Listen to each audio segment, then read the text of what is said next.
Assalamualaikum warahmatullahi wabarakatuh. Alhamdulillahirrahmanirrahim. Wassalatu wassalamu ala asyrafil anbiya'i wal mursalin wa ala alihi washabbihi ajma'in. Para pendengar yang beriman, Al-Quran adalah kitab sempurna dan di dalamnya terkandung konsep hidup yang lengkap. Orang tua wajib membimbing anak agar dapat membaca, menghafal, dan memahami Al-Quran dengan baik. Selain itu, orang tua juga harus menjelaskan betapa pentingnya Al-Quran bagi kehidupan seorang muslim dan bagaimana kedudukan Al-Quran sebenarnya dalam syariat Islam. Para pendengar, berikut sebagai petunjuk yang bisa kita lakukan dalam mengajarkan Al-Quran kepada anak. Pertama, melatih anak agar terbiasa menerima Al-Quran dengan segenap perasaannya. Tujuannya agar anak menjadikan nilai-nilai yang terkandung dalam Al-Quran sebagai sandaran perilaku dalam kehidupan sehari-hari. 2. Menjelaskan pada anak bahwa Al-Quran adalah kitab Allah SWT yang diturunkan kepada Nabi Muhammad SAW bertujuan agar beliau menjelaskan kepada manusia segala hal yang dihalalkan dan diharamkan Allah SWT bagi manusia. Ketiga, melatih anak agar tahu tata cara membaca Al-Quran dengan baik, merenungkan serta menghayati kebenaran yang terkandung di dalamnya.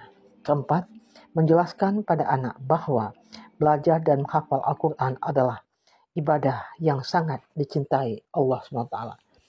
Kelima, anak diharapkan tidak hanya bisa menghafal Al-Quran, namun juga mampu memahami dan mempraktikkan isi dalamnya. 6. Orang tua juga seharusnya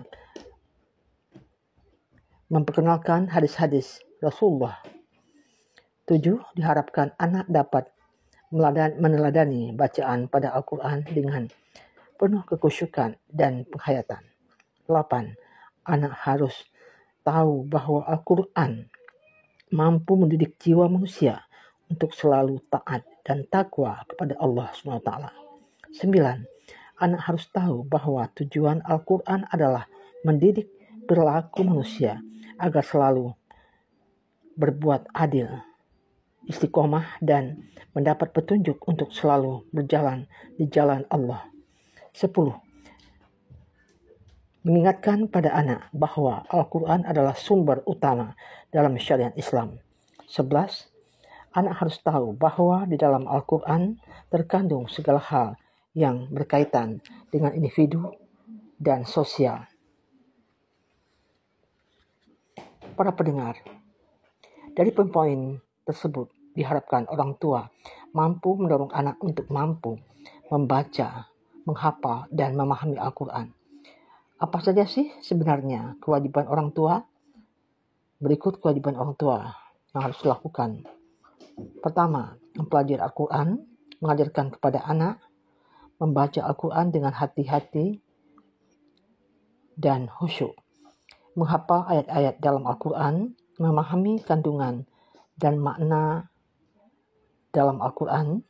6. Memperhatikan dalam kehidupan sehari-hari dan mengajarkan kepada anak dan orang lain. Metode pengajaran Al-Quran. Pertama, mendengarkan bacaan anak dan memperhatikan cara baca mereka dengan seksama. Kemudian, mengulang bacaan serta berkali-kali. Selanjutnya, menerapkan ganjaran atau sanksi ketika melakukan proses belajar mengajar Al-Quran.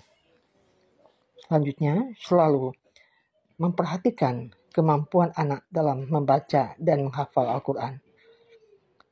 Selanjutnya, memberi dorongan dan motivasi pada anak bahwa dengan membaca Al-Quran, kita telah mengikuti perintah Allah SWT.